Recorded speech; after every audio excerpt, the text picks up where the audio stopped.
this is a way for like parents to try to make money because like daycares are too expensive in the United States and nannies are too expensive.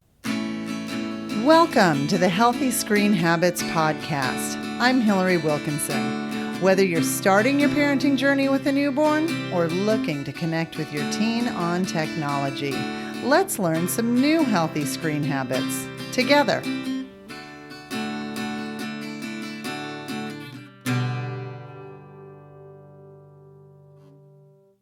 As moms, we are always looking for great escape books, a beach read, a nap time novel, and I have great news. I found your next adventure. My guest today lived in Los Angeles for 15 years while working in production and writing for television.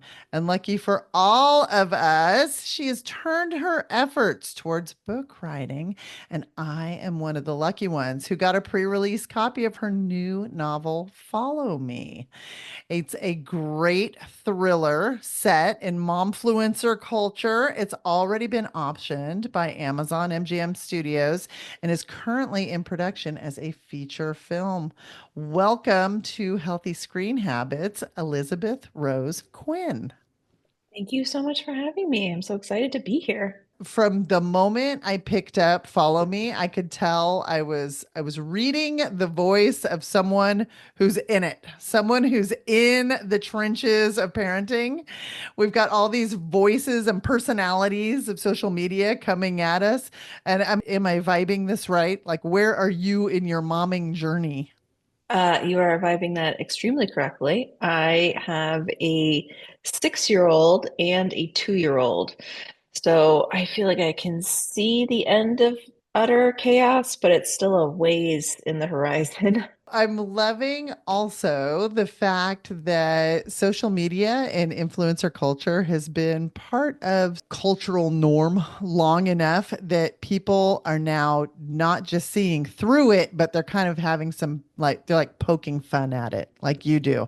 And Follow Me, they're definitely recognizable, kind of almost, I would say like character studies, if you will, of your different moms that you have. We've got like your trad wife mom-fluencers, and then you've got a specific call out of a character who's got, this very holistic bread baking, natural living that happens to be subsidized by her husband's family fortune. And if anyone needs a refresher on who I read this, particularly when there was a reference towards a basketball team in Jets. I'm like, oh, hey, Ballerina Farm, how you doing there? you know, so so it's kind of one of those if you know you know type reads. But all of that to say, like, was that your intent? Were to poke fun at this, or? My intent in a lot of ways, and I totally understand the parallel you're making between one of the characters and Ballerina Farm, but my intent was almost to kind of find the archetypes of these influencer like mothers. And it's the one who's always redecorating and like doing DIY projects around the house. And you're watching like a time lapse video of her adding wainscoting while there's a toddler nearby. Or, the one who's constantly exercising and is like, everything is spandex and taut. And if you just do, the 800 butt lifts that she does, you also could look like that. And so I didn't really want to pick one person in particular to have it be a takedown of that singular account so much as a little bit more of a zoomed out generic point of view so that the reader could project whoever they have a parasocial relationship with onto that character, as Mhm. opposed to them saying like, oh, well, I don't follow so and so, so that character doesn't apply to me. It's like, but you probably follow somebody who does do that. Mhm. And I guess Yeah. really to have a moment of like, these people are telling you what to do, but they don't know you, and they're also selling you stuff. And if you see that, I want you to take a pause and go, why? What are they selling me? Do I need that? Why am I taking advice from a stranger, even though I feel like I know them? They don't know you. I think one of the things that moms have always kind of I don't know, just kind of you've got to find your own road on this journey, right? But it used to be that you selected the voices. You selected either whether it was your mom or your mother-in-law or an aunt or somebody who had been instrumental. And there are lots of voices in the momosphere, so to speak, now, And have you found yourself helped or hindered by some of these other momfluencers? I think for me, it felt like I needed to look at these as, again, like suggestions from strangers, as Mm. opposed to direct advice, like from my pediatrician or from my best friend who actually knows my kids and sees how I'm struggling. And to see an influencer talking about, like, this is a great way to make healthy meals, to do meal planning. Like, what about that works for me? And what about it doesn't work for me? As opposed to saying, I should absolutely do it exactly how she's telling me. And I should definitely buy the product that she's selling me at the end. Like, that was kind of the place where I felt like to engage a fair amount of media literacy whenever I was engaging with these accounts and not taking it as advice that was personalized to me from someone who I actually knew. Which is hard with the algorithmic push because you're like, oh, this is exactly, I was just thinking about doing a coordinated family Halloween costume. And now this person has, the Pirates of the Caribbean set. Absolutely, absolutely. And also that idea when I would kind of be looking at it once I started being more critical at the time was like, okay, they're selling me this pot and pan set, but they're also actually selling my attention Mm-hmm. to the corporation that's paying them. Like they're not making money from the pots and pans set. They're making money from selling my eyeballs to a corporation. That's actually where they're making their money. And the idea that they're this middleman in between, and we're kind of imagining, oh, they're just giving us info. It's like, no, this info is not for free, and your attention is not for free. Right. So maybe be a little more curious when people are trying to monopolize it. In the digital wellness pond, that there's a name for it. It's actually called the attention economy. And that's Yeah, that's it. It's that whole, if you're not the consumer, you are the product, and be exactly. be aware how you're spending your time. Exactly. So all of that, I feel like a lot of the young moms that I talk to, we have a pediatrician who we consult with, and one of the things that she confided in me was during a number of well child visits, she said within the first 2 years, at levels more than she has ever dealt with. She said, I've always had moms who are, just entering parenthood. It's a very stressful time in your life. There's a number of women that will deal with postpartum, mental issues. I mean, the hormones are flying, right? Hmm. Hmm. But that being said, she said, I can nearly count on one hand in the past year the number of appointments that have not ended with women in tears. Hmm. And she said this is different. This did not used to be that way. And she Hmm. said, but the moms are she said it's breaking them, you know? Hmm. Hmm. The just all of the different everything from breastfeeding to the safest this to whatever. I mean, how in your circles, how are you seeing that hit? I had the, you know, unique experience of many people my age where my first child turned one, and then a week later, the world closed Mm, and quarantine began. And to have this really stressful time in your life and all this pressure to do well, to get it right, to be the best parent you can be, and then the world shuts down and your entire universe is kind of scaled down to your phone, and that's your only way to see out. It was so dizzying. And I had just heard the New York Times kind of come back after doing their Scream line, where I think I don't know what they expected, but they set up a Scream line for parents, particularly mothers, to call in to scream while they were trying to parent at home during COVID. And thousands and thousands and thousands and thousands of women were calling to scream. hours and hours of screaming and crying, and I'm hiding in the laundry room.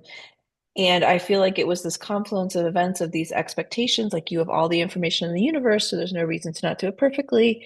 And then the entire world bottoms out, and you don't have support, you don't have real life interaction. Right. But so how has that been different with your 2-year-old? Because that was your first That was my experience. first. But with your 2-year-old, we were not in lockdown. So different. Yeah. So And do different. you feel though that like the pressures that you see being brought by the momfluencer culture are still weighing on people? I don't see it as much because I think COVID was so painful for so many reasons that I think people now are just like, that's not real life. I can't attain that. I'm doing the best that I can. And I think also the fact that we're not trapped in our homes anymore. You can't be on Mom-Influencer TikTok all day long because like you're going to the park because the park is open and like Yeah. schools are open and you're Yeah. doing stuff with people who know you and you're talking to teachers who know your kids.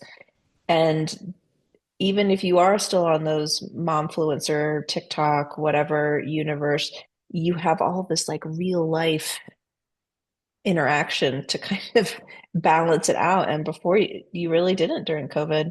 And so to have a first child during that was rough stuff. Yeah, for sure.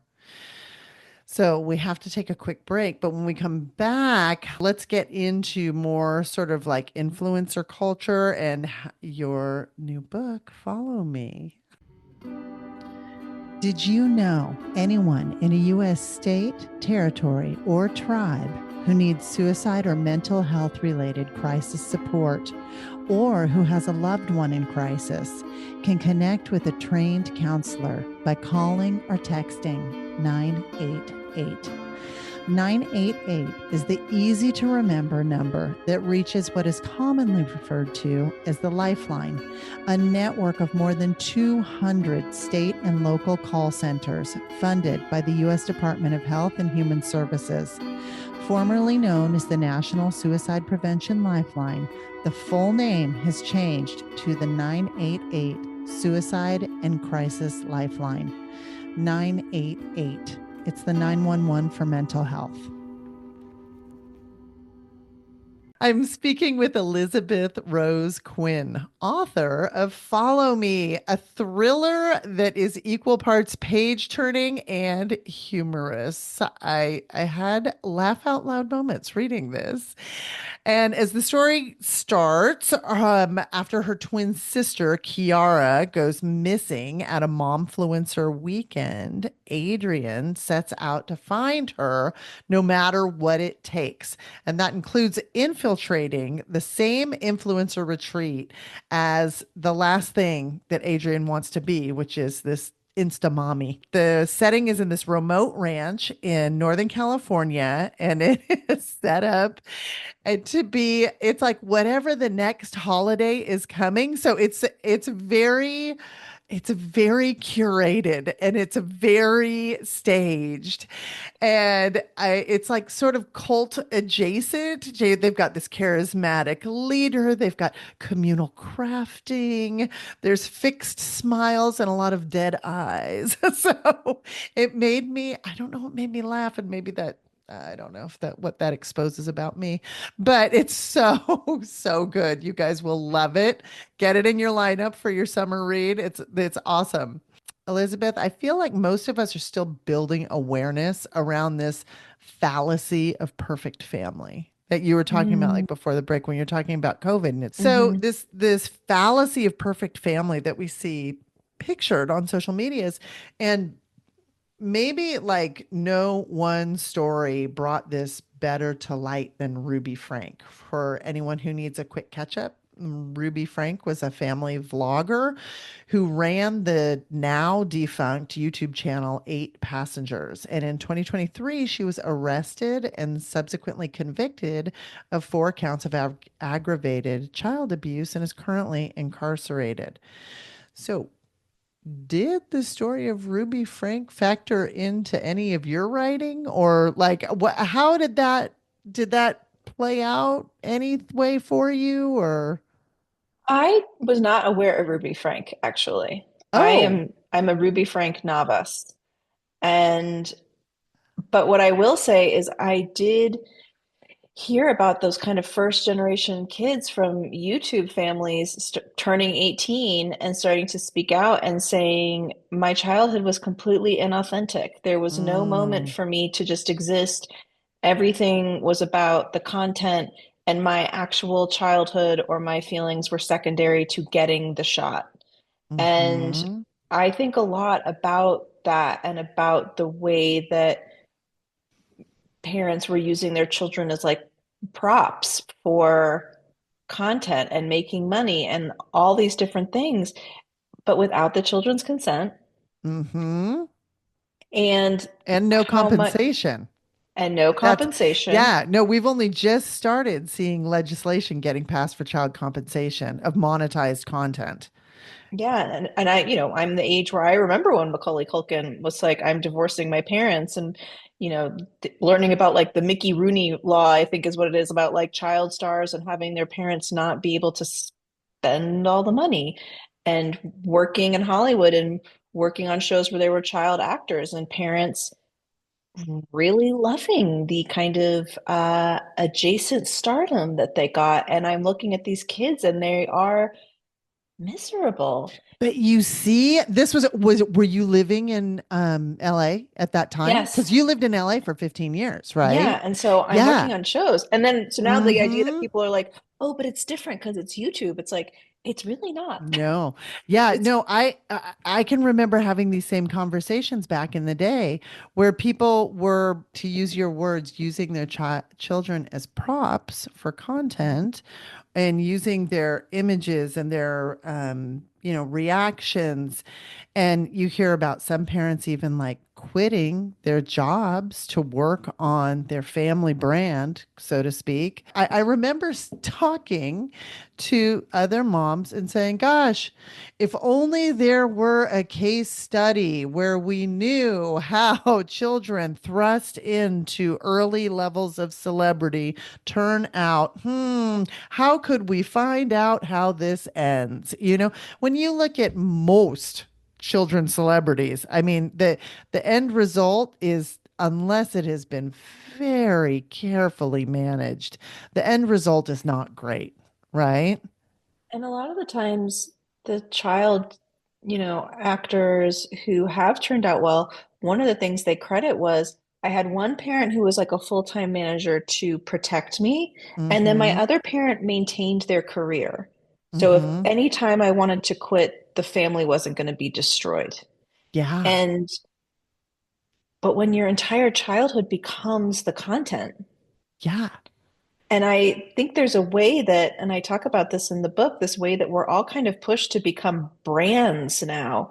And what does our grid look like? And how many people do we follow? And all this nonsense, like we're Coca-Cola. And then you have a child that needs to fit into the brand as opposed to who is this child and how do I help them become who they're supposed to be? Right. That like it's really the antithesis of parenting in so many ways. Like I would say in the most basic ways, Yeah. We like spend so much time educating parents about, oh, keeping your child safe online. mhm. But this is The a call's whole, coming from yeah, inside the house. exactly. Yes, like Hmm. this is a whole different level Hmm. of awareness. Yeah. I I do also kind of want to credit. I remember Busy Phillips talking about this, and that whenever she was going to post something of one of her children online, she would show it to them. She would show them the caption. She would ask them how they felt about it. If they ever said, "I don't want you to post that," she wouldn't. And also, if she ever did any SponCon or any kind of advertisement, that a big portion of the money went to her kids in their own account. Like she was very conscious of her being a celebrity and that she had chosen it, but that she wasn't going to just then like assume her kids wanted it too. And I appreciated that conversation very much because I think it is easy for children of celebrities to also fall into this role of like they're still just becoming content, and that's really unfair. Yeah, yeah. And I think she had that added lens of having, I mean, she started in the industry very young, you know, Mm-hmm. Mm-hmm. and I mean, that she had that awareness to set up those accounts to do those things. I think that a lot of a lot of the family accounts that we see coming out are not, they're not from entertainment industry families. Mm-mm. It's a lot of families in middle America who have found a new income stream. Mm-hmm. And it's like you said, it's turning your family into a brand and recognizing the cost that that can have. Well, I'm saying to your child that my brand is more important than who you are, Mm-hmm. Yeah, and you need yeah. to conform to the brand, otherwise you're harming me. That's not a message for a child who's decided, like, this week I'm actually going to be vegetarian, or I really want to cut my own bangs, or I hate soccer, or like whatever banal, normal thing that a child does to try to figure out who they are. To have a parent go, you have to do this for content. Why is the content more important than who the child is? Yeah. Gets to family philosophy and um I I'm just thinking as we're talking because I've also read about Insta mommies, if you will, who will actually, you know, set up photo shoots for the weekend that go through, you know, multiple seasons. So you've got I've the matching holiday jammies shot, followed by, okay, now we're all getting into, you know, New Year's party wear, and now all of this, and the amount of sugar that gets pushed on, on the kids while they're working for the weekend. So it's just it's a very, very interesting thing to observe. I do not believe that kids are content, and I think that consent is something that should always be requested before posting. I ask for consent before posting any image of anybody, and that makes it so that my feed probably is not very interesting for a lot of people. It's a lot of chickens and dogs, you know? Love a chicken. Love a chicken. Are there any bigger sort of like takeaway messages that you wish people to have after reading Follow Me? Or was this just a for fun? No, Like, no. I mean, this isn't quite in line with healthy screen habits, but I think it is like care work is work. And so much of what I think pushes people into social media influencer content creation is because they can't both be a parent and have a full-time job to support their families. uh-huh, I agree. And so this is a way for like parents to try to make money because like daycares are too expensive in the United States and nannies are too expensive and or there aren't enough daycares in the area where you live or all these different things or your partner travels for work and so now you have to travel so you can't like all these different factors. And I think if we had a universal basic income in this country where we treated care work like work, maybe it would lessen the need for people to strive for fame because they would be able to buy the things that they need for their family and feel food secure, housing secure, all those different things. And this includes caring for children, but also caring for, dependent adults and aging parents. And so to treat care work like the work it is, as opposed to needing to perform care work for content, and that's the only way that you get paid for it. We have to take a short break, but when we come back, I'm going to ask Elizabeth for her healthy screen habit. Need a fun school assembly that provides research backed content, actionable tips, and great presenters? Look no further. Healthy Screen Habits presents digital wellness material for all ages in developmentally appropriate, interesting ways that encourage kids of all ages to make good digital decisions, create lasting healthy screen habits, and learn safe methods of dealing with sketchy content. We have assemblies or in class visits for all ages and stages. Give your school the best foot forward on digital wellness by reaching out to us at healthyscreenhabits.org. Click the Book a Speaker button and let's chat. I'm speaking with Elizabeth Rose Quinn, author of the new exciting thriller, Follow Me. Elizabeth, on every episode of the Healthy Screen Habits podcast, I ask for a healthy screen habit. And this is going to be a tip or takeaway that listeners can put into practice in their own home. What is yours? So my goal is to do it quarterly. I'm not always on it, but a couple times a year, I go through my feed for like with this in mind for a week, and I say, have I actually engaged with this person I don't know, this account? And if I haven't, or if I don't like it or something, I mute it. I don't follow, I mute it. And then the next time I come around and do what I call my little tidy up, I check that mute list.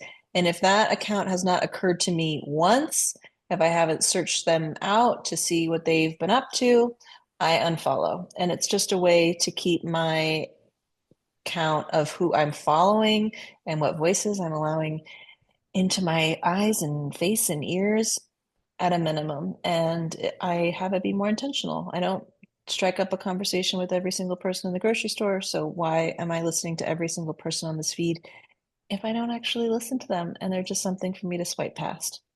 I love So it. I love a it. tidy up. It's a tidy up. And I love that you allow yourself time for a pause. It's kind of like the people who tell you to clean your closet out by taking your hangers and facing them the other direction. And then Mm. at the 6 month mark or at the seasonal mark, whatever hangers are facing the other way because you haven't taken those clothes out, they're like, have another look at those. So Mhm, I mhm. I like it. As always, you can find a complete transcript of this show and a link to order Follow Me by visiting the show notes for this episode. You do this by going to healthyscreenhabits.org, click the podcast button, and find this episode. Elizabeth, thank you so much for being here today and creating great entertainment on what can potentially be a dark topic, but you've managed to make it so fun and funny. Well, I am so happy to be here. Thank you so much for having me. And social media is something that we've all got to just be really conscious of our relationship with it. We don't have to throw it out if we like it, but I hope my book helps people think twice about why am I why am I following this person? That's all I want. For more information, you can find us on Instagram and Facebook at Healthy Screen Habits. Make sure to visit our website, healthyscreenhabits.org, where you can subscribe to the show on Apple Podcasts or via RSS, so you'll never miss an episode. It's free, it's fun, and you get a healthy new screen habit each week. While you're at it, if you found value in this show, we'd appreciate you giving us a quick rating. It really does help other people find us and spread the word of healthy screen habits. Or if you'd simply like to tell a friend, we'd love that too. I so appreciate you spending your time with me this week, and I look forward to learning more healthy habits together.